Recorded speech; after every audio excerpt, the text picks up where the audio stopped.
You can see I'm sweating, and that means there must be some sort of a project going on, and that's about right. We are tearing out our old non-functional Watermaker. Big high pressure pump's already out. I'm working on getting this membrane assembly, and Wendy's doing wash with our washing machine, so I can't isolate the power, so I'm a little bit reluctant to go any further with that until I can really make sure that I'm not going to electrocute myself. Cut my safety tether off of this boom end when I had the fitting re-welded, so now I'm putting that back on. It was kind of actually not very bright of us or me to come down here without it on there. If this fails in an accidental jibe, it would be catastrophic to the boom and the sail and everything else. Small bit of work, but the Dyneema is, it will provide that extra safety loop. So I'm using these kind of fids from Premium Ropes. They really help with splicing. You see I've got one in here right now, and I'm getting ready to pull this line. Back through to here, and then I'll run some whipping back and forth through it all to make sure it doesn't come loose on its own. That's just the way they do it. All right, cool. So there it is. It's all spliced up and ready to go. Note that I've got seizing wire on this shackle. Trying to make sure that we don't have anything accidentally come undone. Here, Wendy is doing her own splice. She's got these are the lead cloth lines for the pilot berth. I'm actually doing it right. You're doing it right. Very happy because I had to take it apart 3 times to get it right. That first lay is the really hard one. Yeah, the wrap you don't around get the back. it right. Yeah. Yeah. Got to get it through the right one, otherwise it just doesn't work. It'll unwind itself if you don't do it right. And she's got a fid here that she's using, probably infrequently, but no, using it every time. Get it underneath. Mm-hmm. Makes it easy to push it through. There we go. Get this piece of marine plywood cut at the local chandlery, and unfortunately can't find any way to make it fit in and still wrap around. So I'm gonna have to cut it in half. It's not any big deal to do so.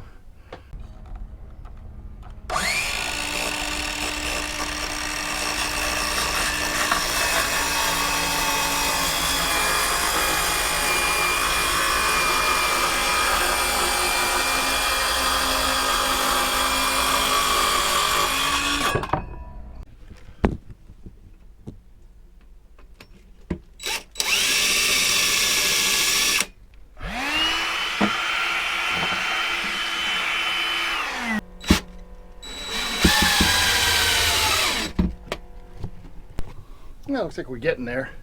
Got this platform put together. It's not completely screwed down yet, but it looks like it's going to be about the right size. And so we're going to test fit the unit here in a minute, just to make sure we haven't totally screwed something up. I was kind of regretting buying the smaller Watermaker, thinking that the bigger one would have probably provided us with more water. But in retrospect, the bigger one would not have fit. It was too tall. Would not have fit on this platform, and so far so good. Yeah, so here, little Efren's bilge paint in gray color to make it match everything else, and just kind of if water gets on it, it'll or solvents or anything like that, it'll be better. I'm going to put another coat on here in a bit, but I think that looks pretty good. Yesterday was a down day because I had just wicked absolute food poisoning and had to sleep all day. But here we are with our system getting put together. Now I just have to figure out what the best location for everything is so that the hosing and wiring goes properly. I have 4 main pieces of equipment. I've got the actual, what they call the high pressure pump, which I've got this labeled wrong. This is actually low pressure, but it works by pumping. I suspect it's a bunch of valves that increase and amplify the pressure. So it uses a low pressure pump to pump into there. And so I need to get that out as well and put that in. But this is where we stand right now. I made some changes to here so that I can mount this in such a way that it's not, that I can still get the strainer off the bottom, raw water strainer. The boat's an absolute wreck, but I'm feeling good about this. I think by the end of the day I should be able to have this thing installed, if not running.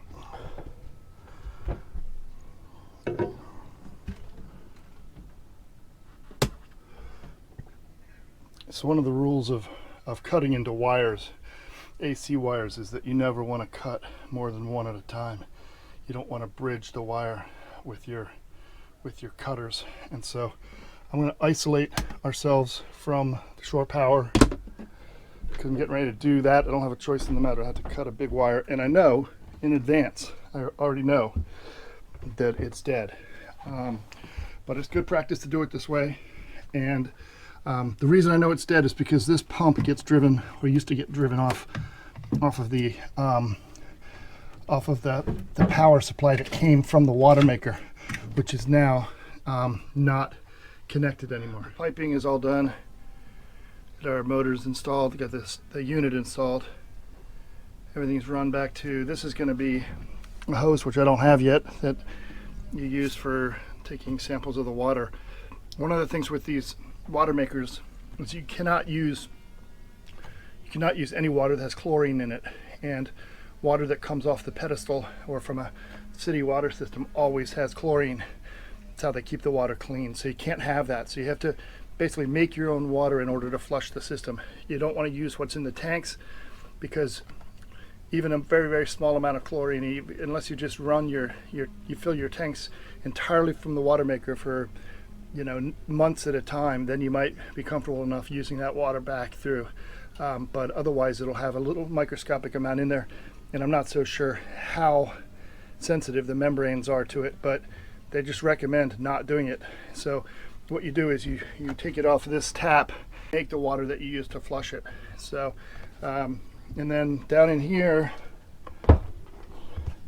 this ugly part, this is where our old freshwater, our old Watermaker pre-pump, low pressure pump was. And it was an AC unit. It ran off the genset or shore power. The new version is 24 volt. So here's our piping coming in here. I was able to get this cap off. I had to heat it with a torch or with a heat gun in order to do so, but then I lubricated up the threads and put a new washer on it. And so we're all good to go there. A lot more simple piping than what we've had in the past. So areas are actually coming back to life here that we can use for other things. Now it's a matter of getting the electrical set up. By the way, the locations of these strainers had a lot to do with how deep they are. I wasn't able to fit this one anywhere else except for right here, but they luckily gave me enough of this high pressure hose to run all the way through. I kind of wish the hose clamps they gave me were a little bit more appropriately sized to the piping, but whatever, it'll work, it's fine. So all good there, but something that was amazing was that I can remember being in Las Palmas, and I can remember being on the dock there.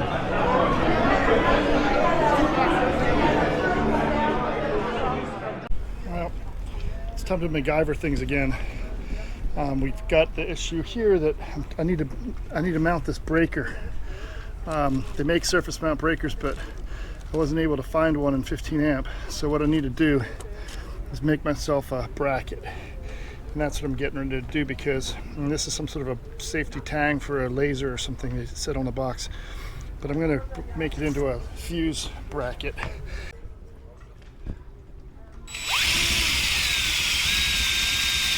Waited till this morning in order to do the wiring. I really gotten tired of doing wiring on boats, but it's part of the deal for sure. The overall install is looking pretty good. Now I just have to run it all back to the battery bank. I've got the positive lead already there, and now I just need to get the negative in and wire it up. I'm actually considering, in fact I'm going to move this switch from there over to here. I had it here originally, and I didn't like the location because it sat out very proud, and yeah, so we're gonna move that around so it's a little less obtrusive, and we're ready to go. This guy just came and almost hit us.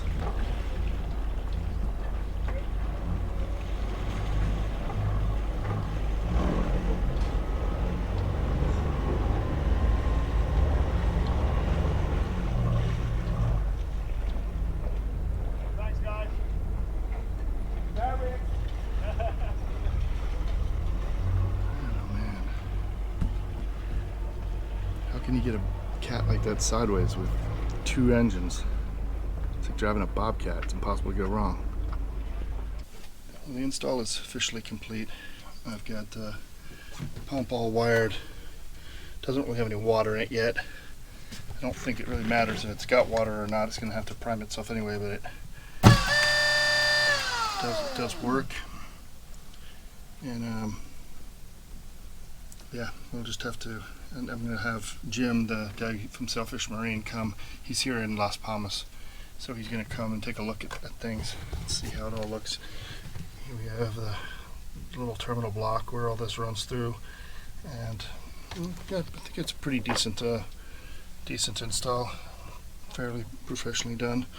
Of course, getting it back to the batteries is always the hardest part, but this is it for now. So we're going to let Jim help us run it for the first time. The next project that I've had on my list for a while is to install a high water alarm, which the boat for some reason doesn't have. It's a requirement on boats these days. So I built this out of kind of the scrap plywood that I had from the bench, from the flat bench I built for the Watermaker, and I'm gonna install this down in the bilge. I don't even know where it's going to go yet, but this is how the other float switch is set up, and so I'm going to do it that way. This guy says it draws 1 amp, so I'll probably put a 2 amp blade fuse on that and make sure that it can't do any harm to the system. And I'll probably wire it into the 24 volt power that's coming in for the Watermaker, since that's kind of convenient and handy, and I know where it all is. And it's not going to miss this. It's rarely, if ever, going to go off. At least we hope that's the case. Yeah, so just decided to throw some paint on it so it looks a little bit more factory. It is marine plywood, I suppose, but either way, it just seemed like it ought to be painted. So got that done. It'll be dry by tomorrow. So this is Jim Cudd from Sailfish Marine, and he sold us our new Watermaker and sent it to Gibraltar for us. And he's here in Las Palmas helping us fire it up for the first time. And so we're supposedly producing water here. But we'll see. Pretty soon. Yeah, look at that. Here it is coming out. It's still got a little air in the system, but you know, except for a loose filter, everything's going fine. I don't see any leaks or anything crazy going on. Is it drinkable yet? Probably not. Shall I be the first to try? He's a brave man. Tastes like pickling solution. It's fine. Woohoo! Yeah. It'll get better as well. It'll get better.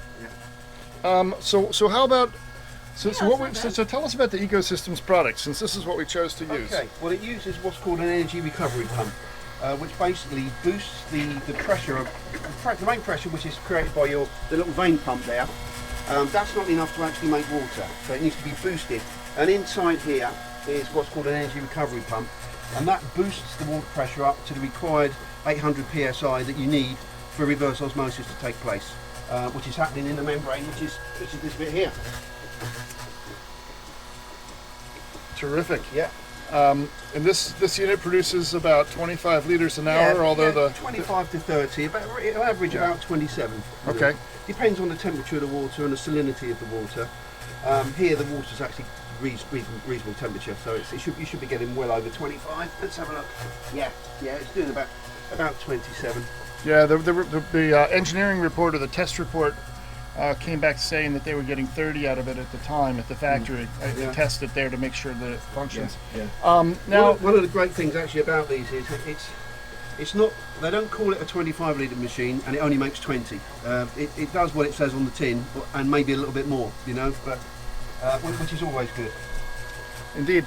Now, how about usage in a marina like this? Is there a problem with using like dirty water? Or? Well, it's not so much the dirty water. It's you've got a commercial port here, and there can be. It's not so bad in the marina here, but what you don't want is hydrocarbons, so diesel or oil in the water. That will cause a problem with your membrane. So I would keep. Obviously, we're just running it up here. We've got to run it up to make sure that she's working nicely and there's no leaks.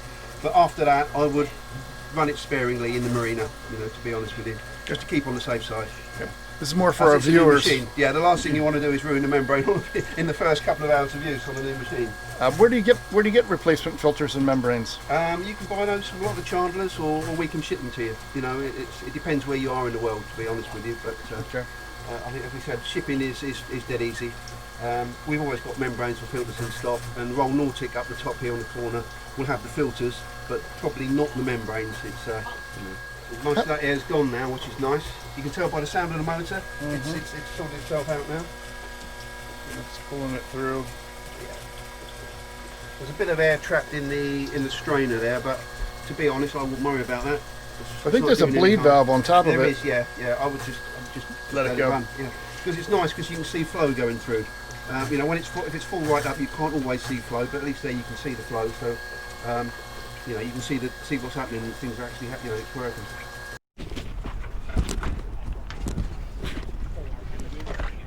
Meanwhile, Oyster support team has been here.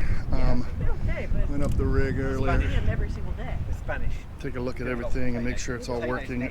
This is a free service from Oyster. They do this for any oyster boat of any age, and they come in and they make sure that everything looks good prior to the crossing. And it's a wonderful service. These guys have been awesome. Plus, they served us free beer. Yeah, well, that's part of the service. Well, right. Should we wrap it up here for a second? Okay, Mohammed. Yeah. We don't like the rain, though. We're a little bit afraid of water.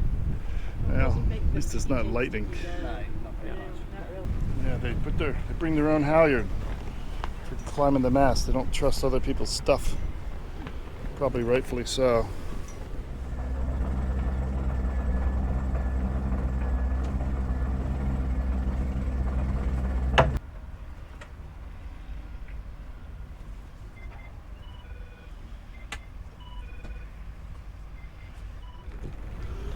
Well, this is about 90% of our old Watermaker here. As you can imagine, what kind of power this giant, I mean, gosh, what does it say here? It takes up to 330 volts of power. 240 volts, 8.7 amps, which actually isn't as bad as I would have thought for that big thing. It's still high pressure pump. It's a huge piece of gear, and this is probably, I don't know what percentage of the price of the Watermaker this was. Now, Seafresh still makes the Watermakers for Oyster, and they are supposedly very, very good these days. Oyster guys here doing an inspection of the boat before we go anywhere. Doing gas checks. Eddie's back here looking at our genset. We were looking at the engine earlier, so we did some tests on that, and there's some corrective action items that they found, which is good. They checked all the batteries, checked the bilge pumps. It looks like we're leaking a little bit of coolant from the chlorifier. So here Paul's checking the flame safety cutouts, which I had no idea even existed on our stuff. Make a little clicking sound when they go off. That just went. Excellent. You can feel it usually through the end of the knobs as well. Okay. Rest your finger on there. You just feel a little tiny click. One of this morning's projects was to swap out this Maxi Puppy bilge pump. I've made some notations on the top with our letter tag, specifically the impeller number and also the service kit number. You'll find if you have to go buy impellers at the channelries that finding out which impeller goes to what pump is like really hard. It takes a long time, and half the time you end up with the wrong one because the guy doesn't know how to read the chart. So that's a nice improvement. I think this is really our primary bilge pump, and the old one is still working, and I'm keeping it as a spare, but this is just a nice thing to swap out. Down below in here, I've got my new high water alarm wired in. Here's the plumbing coming in for the Watermaker. Over in here, you'll see we have, this is part of the cruising life, is having spare pumps, and we do have a spare pump for every type of pump we have on the boat. as well as another alternator. This is a working alternator. So yeah, these are the things that we've yeah, here's another pump as well. Yeah, washdown pump. So yes, these are the things that we carry with us. And there's our e-perp bag, our ditch bag. Just saying. Just saying. So Eddie and the guys from Fox Rigging, Fox is very closely aligned with Oyster as far as maintenance of oysters go. They're the kind of the go-to marina, our go-to repair facility near Oyster, and very, very familiar with oysters. And here they are. They've done a rigging report. Eddie and the team here have been on board Talisman. This is what, the third or fourth time now. They've probably spent upwards of 8 hours, probably more than that in fact, on this boat alone. They do every oyster, regardless of age, and for free while you're here for the ARC. And they don't just go to anywhere to do this, but they will definitely, if you're doing the ARC and you're here in Las Palmas, they come aboard and do all of this, and it's fantastic. I mean, the stuff we found out about our boat that we didn't know before, you know, it's great stuff.